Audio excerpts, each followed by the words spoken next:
Hey everybody, what's going on? It's Dave Nielsen. I'm a realtor with Keller Williams. I'm joined by my friend, partner, colleague, Ed Mohan. Welcome to episode 1, season 1 of We Don't Even Know Yet. It's just a couple of guys talking business. But myself, I'm a realtor with 11 years experience. I'm actually 2 days shy of 11 years in the business. Congrats. Thank you, sir. We're so close there. That's why I'm actually 25 years old. I look older because of all the damage real estate has done to me. Yeah. But at least you have your hair. Yeah, a lot of it. Yeah, it's the one thing I got. Yeah. It's one thing I got. But I've been working with Ed for 8-9 years. We were just talking before we started. I don't even know, but a long time. But Ed, you've been in the business quite a while yourself. I have. I've been a mortgage loan officer now for 33 years. Yeah. And it's something that is a real passion of mine. Very good. And something that I feel experienced enough to hopefully provide more of that value to clients in the future with plenty of your referrals. Thank you very much over the years. It's been great. Yeah, absolutely. And Ed, you've served as a mentor to me, so anything I say wrong, it's your fault.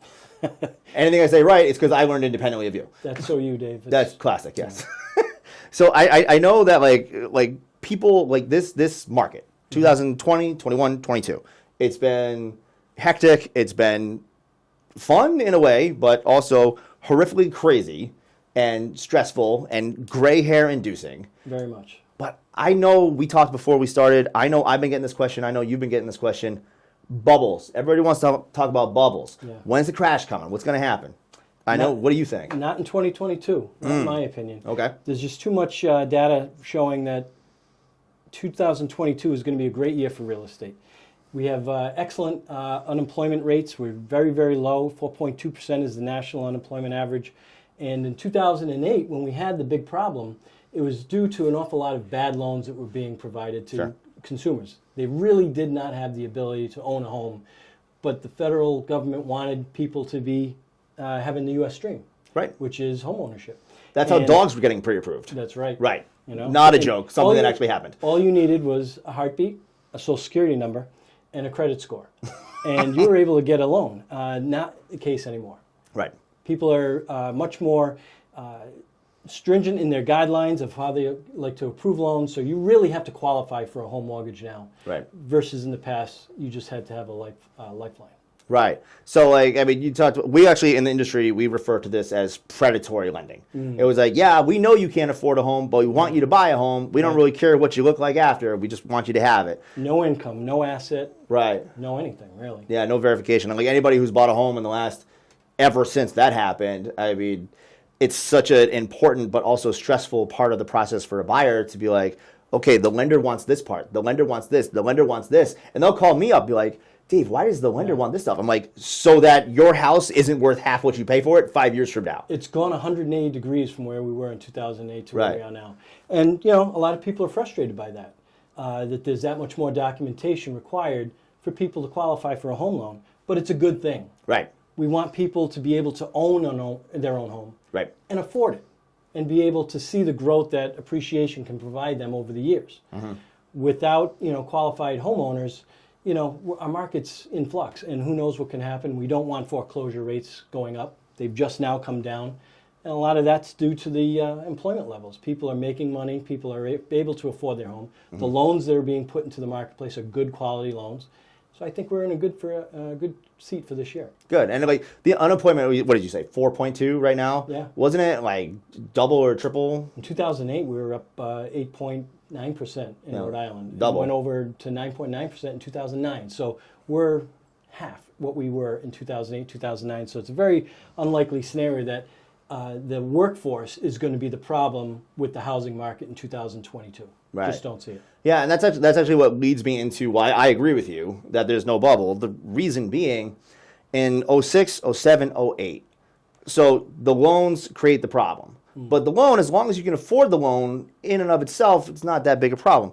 It's when you can't afford the loan. Correct. You can't afford the loan when you lose the job. Right. In 06, 07, 08, a lot of people lost those jobs. I mean, I was one of those. That's actually why I'm in real estate. I was an editor at a marketing firm dealing with Windows security technology. As sexy and fun as it sounds. It sounds very exciting. Yes, very tremendous. But I lost that job in 2008. Now, fortunately, I was renting an apartment. So my personal circumstance didn't impact the housing market in any way. But a lot of people, and a lot of people that we've worked with since then, a lot of people they lost that job and they could no longer afford that house. So like everything's going great, 04, 05, 06. And it's like, yeah, you have a job, you have some income, great, here's a house. It doesn't matter what I pay for it because my currently low adjustable mortgage rate, I can afford this. And then you lose the job and you can't afford it anymore. So now you're paying, $2,000, $2,500 to own a house. You lose the job. You can't find $2,000, $2,500 a month. Maybe you can skirt it for a couple of months, but you're going to try to get another job and you can't. So like 6 months go by and you have no work. Well, unfortunately, the roof went in that time. Yeah. You couldn't afford to fix the roof. Too many other compensating factors that make that just an untenable situation. Yeah. Right. So the value goes down, and then your house gets foreclosed on because you're unable to pay for too long. And the bank can't sell it for what they need to sell it for, so the value goes down and down and down. That sucks in a vacuum. That sucks holistically. That's terrible. But what about your neighbor? Your neighbor lost their job too, right? So the neighbor loses the job.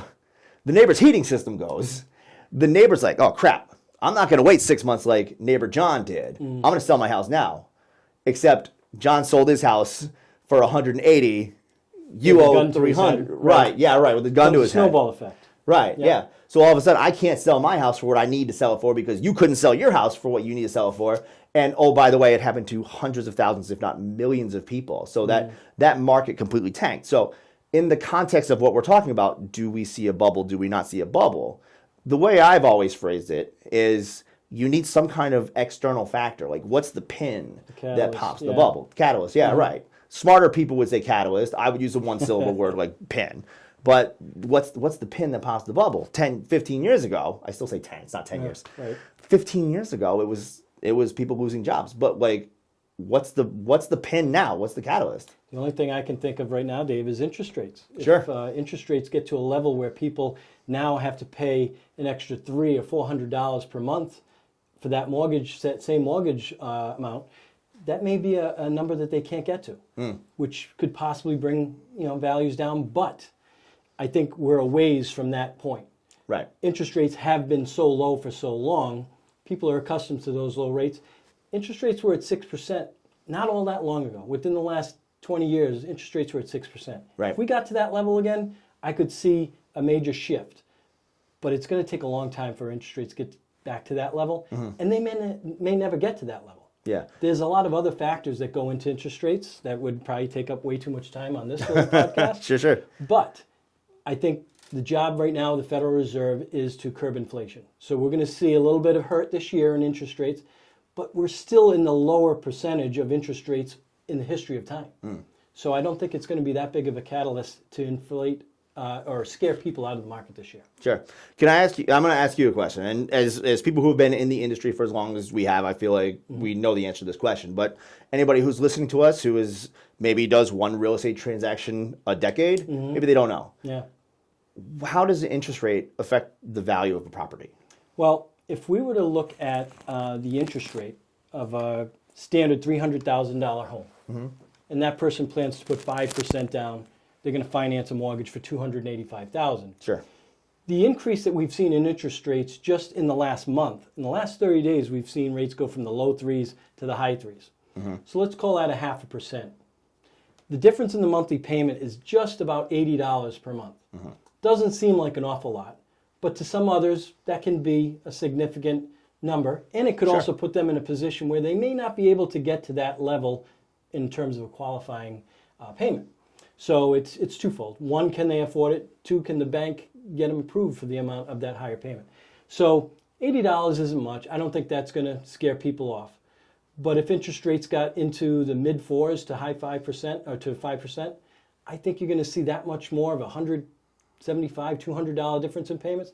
Then I can see a significant change in the people's mindset as to whether or not they want to ride things out and wait for the market to come down a little bit. Right. For now, I don't see that happening. Yeah, and you're talking about the buyer perspective. Correct. Right. So, and I come at it from the seller's perspective. Again, I use the phrase a lot, like somebody who does a real estate transaction once a decade. So you've got all these people who own properties, and all you've been hearing for 2 years is property values are at an all-time high. This property sold for $80,000 above what it was asking for. This property was all cash. This property, the buyer waived their inspections.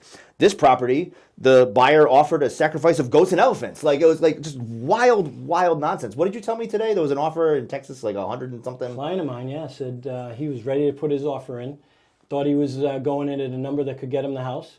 Realtor called him back and said, you're not close. There's 114 offers on that one property in Frisco, Texas. Which is absurd. I've never heard of that. I've never heard of that. But there are that many people who can buy a property, and people are willing to extend themselves. And this is where I want to bring it back with the rates. If my interest rate is like super low, like, I mean, you were talking about low threes. I mean, a year and a half ago, it was like they were starting with twos. Yeah. I knew somebody who closed one at 1.99 was the rate. At that point, like, that's free money. Right. It's like it's walking out in a rainstorm and getting wet, except the raindrops are $100 bills. Like, that's what that low interest rate feels like. I like that. Thank you. if it's free money like that, what the hell do I care if I overspend on my property a little bit? Because the money was free. Right. Right?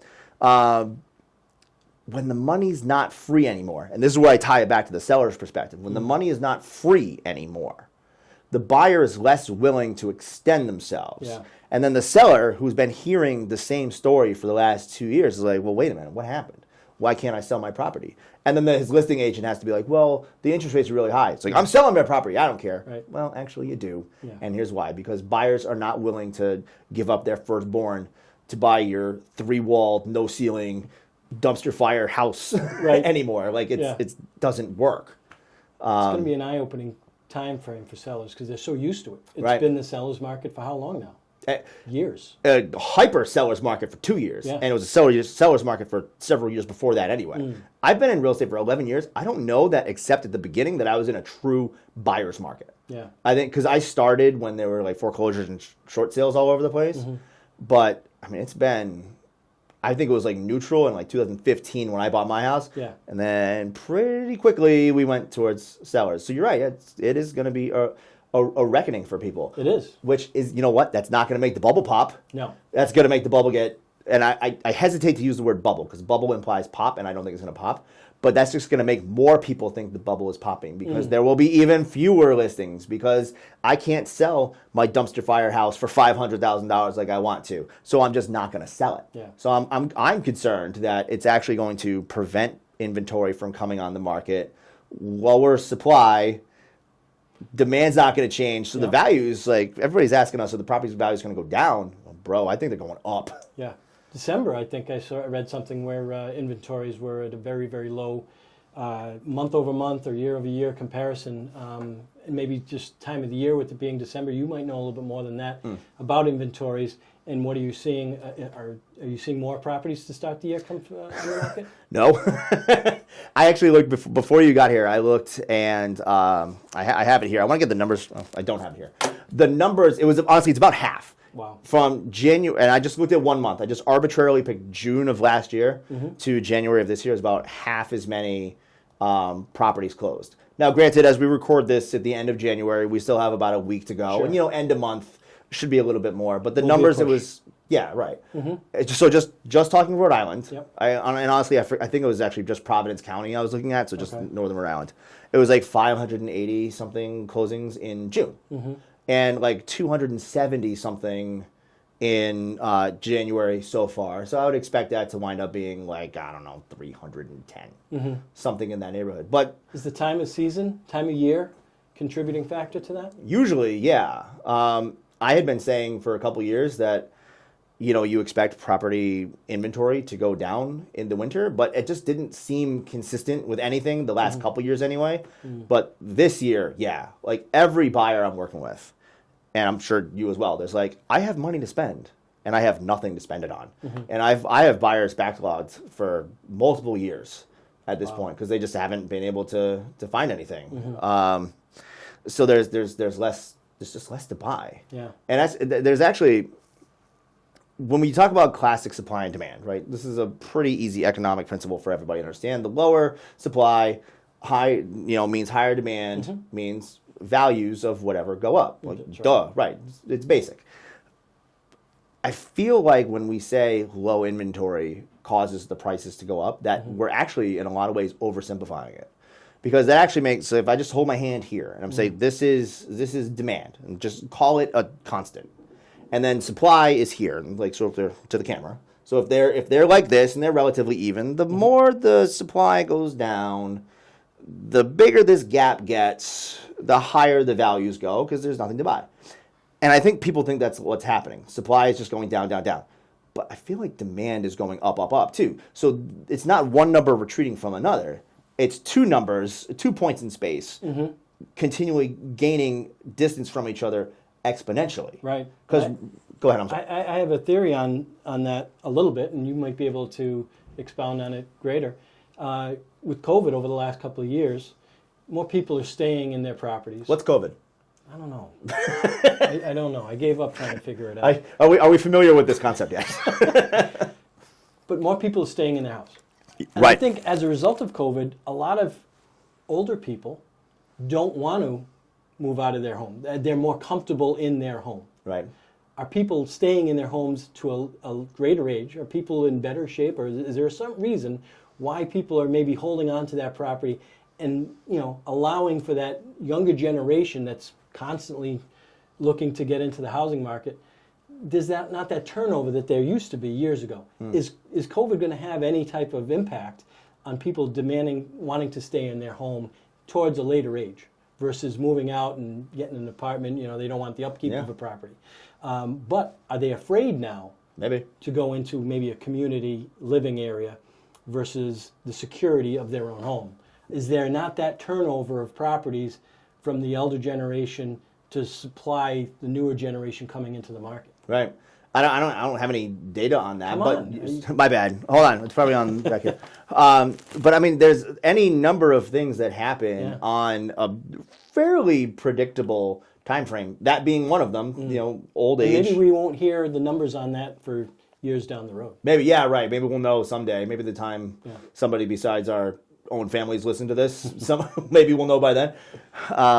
But there's like a lot of things cyclically that should happen don't happen, and that's probably one of them. Yeah. The other thing, I mean, it's not just like they're going to move into a retirement community and kind of live out their days that way. There are also people who don't want to do that and want to downsize. Well, let's say I am a person who outright owns my home, a 1600 3-bedroom house in a nice neighborhood, right? Sounds like your house. I am describing my house, yes.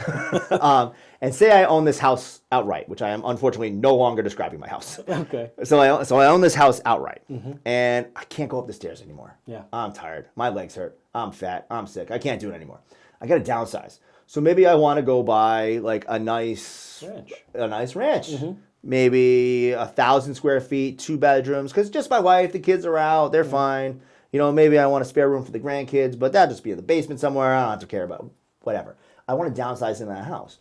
Well, now I got to pay $400 for my downsize. So it's a completely lateral move value-wise. So if I'm at that stage of my life, I don't want that kind of debt. Why am I going to do that? I'll just stay where I am. Right. And I'd rather just pay somebody to clean the upstairs that I can't get to anymore. Right. But and along the same lines with that, you've got sellers that are locked into low interest rates. Who hasn't taken advantage of refinancing over the last several years to get down to an interest rate in the low 3s, right? So do they want to not only have to sell their house and get a nice premium, but they're going to have to find something suitable, probably have to pay more than what they want, like you just said, right? And potentially have to get into a higher interest rate. Right. So I think there's a lot of attraction in staying in that property that they have, that they're comfortable in. They've got a really low interest rate for, so they've got a nice, comfortable payment. If they have a payment, I mean, you talked about they might not, yeah. May not having a payment, but it's something to consider. I just don't know where we're going to see the turn to create more inventory unless buyers are prevented from getting into the market. The other thing I wanted to talk to you about is rents. Yes. Rents are going through the roof. Crazy. I've got a friend of mine who owns 5 properties in Providence, and I asked him, I said, what have you seen from your most recent tenant moving out to the new one going, and what was the difference? And he said he had a tenant that was paying out of his 5 units, the worst unit he had was a 1-bedroom on the 3rd floor. And the previous tenant was paying $875 a month. $8.75 would be a great rent. That would be a real good rent. I think $8.75, yeah. My mistake. $875 per month. His new tenant is now paying $1,050. So within 2 years' time, that rent went up 20%. Right. That's a 2 years? That's a significant. 2 years. That's a significant increase in rents. So with rents continuing to go up and younger people that are getting tired of paying through the nose for a 2-bedroom, 1-bath, or 2-bedroom, 2-bath, and say they're into $1,500, $1,600 a month in a rental payment, it just doesn't make sense when they can go out and pay a little bit more, have a home, and start, building equity in that property. Right. And I agree. Like, we talk about this all the time. I love running first-time buyer classes with you. I love working with first-time buyers because it's like the prison of renting, right? And it's real. Yeah, you're paying somebody else's mortgage, and you're stuck. And then all of a sudden, it's like, well, I'm not even saving money. Yeah. you know, it's crazy. And I would say, like the analogy I was making earlier with the two points in space retreating from each other, the supply is continuing to get lower, but the demand is going up. It's going up because renters are furious about this. Like, because you can't. This dumpy little apartment that might have been $600-700 is now close to $1,000 in some cases, and who's going to continue to pay that? So those people are coming into the market to borrow and buy. Yeah. And then there's nothing for them to buy. They continue to pay rent, and it seems like it's just continuing to go like this. So, bringing the entire conversation full circle, people ask us, "Is there a bubble?" I'm like, if there is one, it's made of concrete. Yeah, it's true. I can't see it popping. Yeah, I don't like. It would have to be the interest rate thing. I think so. I think that is the catalyst that would have to turn us around 180 degrees from where we are now, and create that fear that values are going to start to drop and get us into a buyer's market again. Is that a realistic possibility though? Like rates going up that high? Well, I don't think they're going to go up that high. I think we will see 3 or 4 rate increases this year. The Fed has already announced. In fact, today they announced that it's likely that they would move in March, and we'll probably see a 0.25% increase in interest rates come March, and then potentially 2 or 3 other times throughout 2020 we're going to see more increases to curb inflation. Inflation, as you know, is creating an awful lot of media attention, and they want the government to step in and do something about the cost of your milk, about the cost of your auto purchase, about the cost of everything that you're taking money out of your pocket to buy these days is costing more. The only way to curb that, and how the Fed has curbed it over the years, is through increasing interest rates. So we're going to see several rate increases this year to try and bring inflation under control, and hopefully that'll be the case. I don't think it'll impact where we are market-wise this year, but if inflation persists and we get into 2023, then I think we could see interest rates, start to really accelerate to the point where we're talking 4.5% to 5%, which is still not terrible. That's okay. But will it, put buyers a little bit on their heels? Right. And cool this market off that's been red hot for so long. I'm good when you tell me to go. Yeah, I bought my house in 2015. We record this currently at the end of January 2022. So six and change years ago, right? So, yeah, that's right. My interest rate was somewhere in the 4s. And it's me, it's subjective. We were totally comfortable paying that, but it was not a period of time where people were saying like, hey, interest rates are really prohibitive. Like I remember like my aunts and uncles and parents were like, well, when I bought my house in 1991, the interest rate was 17%. Like those days are over. Yeah. But so even they climb up to 4.5, we're still in a seller's market because we're where we were in 2015 when it was still a seller's market. Yeah. No, I think you'd have to get up really aggressively into the 6s before, people start really trying to account for, if someone's buying that house, that same house I talked about earlier, where they're buying it for $300,000, which seems low in this market, doesn't it? It's below average, yeah. If interest rates went to 6%, now you're talking between current prices and 6% on a $285,000 mortgage. It's about $400 more per month. Majority of people may still be able to swing that, but will it make them think twice? Probably. I think it would. I don't think, an interest rate at 4.5 is going to, scare them away. But if we ended up getting a little bit ahead of ourselves and seeing interest rates that high, I think that's where the people start really thinking as to whether or not Sure. they should wait things out. So one factor that we've identified that could slow this down a little bit, that elusive bubble pop, would be interest rates going up. Well, 0 to 10, Ed, what are the chances of that? Yeah, not very good. Not very good. So the one factor, all the factors that we've talked about today, the one factor that might lead to, I'm saying pop, but even call it a general slowdown, is not super likely. No, not now anyway. No. And really, when you think about it, my house was 2000. We had our house built. And there's been multiple downturns in the economy since 2000, at least one anyway. But I feel like there was another one, there was that first bubble, and then 2013-ish, I think, we saw a little bit of a, a little wave, right? I've seen my house double in appreciation. But when you talk about a 100% increase over 20 years, 5% per year, which is pretty average. Wouldn't you think that? That's about right. Yeah. Yeah. Is it a little bit less than that? 3% on average appreciation? Yeah, it's something that starts with a 3. I don't know if it's 3.1 or 3.8, but you can expect over the lifetime of your loan, the lifetime of the period you own your house, over several decades, on average, a 3-ish% increase in value. Which is one of the things that we talk about. I mean, I don't want to go down another road, but we talk about a lot of roads to cover. A lot of roads, yeah. We really should break this up into multiple segments. But, real estate being one of the most reliable and most accessible means of building wealth available to an entire generation of people, that 3% increase that you can count on is a big part of it. I mean, that it might go, it might not be completely linear. It might, of course, there's always going to be that ebb and flow. Yeah, it might be worth less yesterday, but, 10 years from now, it's still going to be, you're going to go up.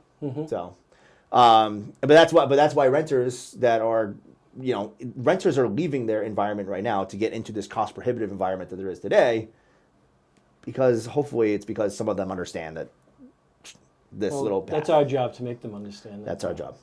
That's why we do this. Yes. I have never viewed myself as a salesperson. I view myself as a provider of education. I am here to help people understand what they don't understand about the value of real estate. I agree, and for the longest period of time that I've been doing this business, I feel more comfortable, talking to people and getting them to understand the process of owning a home for the financial side. Right. What is the mortgage payment that you're going to be able to afford and still do other things in life, right? You can't just live for your house. It's great to be a homeowner, but there's an awful lot of other things that come into play in that budget each month that you really need to account for. And I like to make sure that the buyers that I talk to and the ones that you so nicely refer to me is that, let's talk about, let's start backwards. Instead of, seeing how much you qualify for a home price, let's talk about, where's your comfort level with the mortgage payment, and let's work our way backwards to figure out where that price point is. Yeah, not what you can spend, what you want to spend. We can all spend, I find a lot of our buyers can spend a lot more than they actually do. It's like, Ed said I could spend $700,000, but I'd really rather spend 3.5. Yeah, let's spend 3.5. What a lot of people don't understand is that banks' underwriting guidelines go off of people's gross income to qualify. Well, they don't pay their mortgage with their gross income. Right. They pay it with their net income. And we're allowed to go up to, standard is 43%, conventional loans will allow us to go up to 50% of their gross income. So if someone is at that 50% marker on their gross, what is it on their net? 70%? It's not leaving much left to, factor in other things like utilities and food and entertainment and vacation that everyone needs to plan for in a given month to month. So it is something that I like to do. What I like to do is educate people so that they can buy their first house and afford that house, and see them down the road. Because educating our buyers and my borrowers allows us to see them again when it comes time to buy that next house. Right. Because when they're educated and they really feel comfortable with the buying and the financing aspect, you're lining yourself up for a long-term client, and that's how we've kind of grown together. That's right. And I would say that's a good way to segue into probably wrapping this conversation up is a little bit of optimism, right? we don't anticipate a bubble popping. No. We don't anticipate really prices or home values coming down at all. Which to me says, if we're still thinking property values are going to go up, even though it's as crazy as it is, it actually feels like it's still a good time to buy. You might have some sticker shock, and you might really have to dig down and you gotta bite it a little bit to write that big old check. And you're buying a house for $400,000 that you think is worth $350,000. But if you own that house for a decade, for 7 to 10 years, which is how often people usually own a house, it's gonna appreciate. So if it's worth $350 now and you paid $4 to get it, do you really care if in 10 years from now it's worth $460 or $470? History tells us that it's going to be more over the course of time. That's right. So, and I'll just share my experience, which I didn't even know I had access to this until you pointed out to me. And as Ed, you serviced my loan when I bought my house. I paid $230,000 for my house.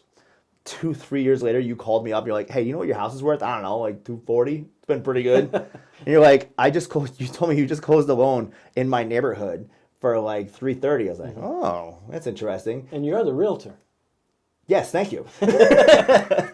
That's correct. I wasn't paying attention. I had an infant. Thank you. Yeah, that's an excuse. It's a good excuse. It's. I don't even know how old she was, but I'm going to say she was an infant. She was young and small. That's right. I look better if I have an excuse. So I looked. I was like, ooh, I think my property might be like $280, $290. And then, we went through the process of getting some equity drawn out, which we should probably talk about that in another episode. Yeah. But I drew out that equity. I bought an investment property, and now that tiny child and the other tiny child are going to go to college for free because I bought that property. So it just works out. So that was a good magic trick. That was really good, Mr. Wizard. I very much appreciate that you did that for me and my family. That was great.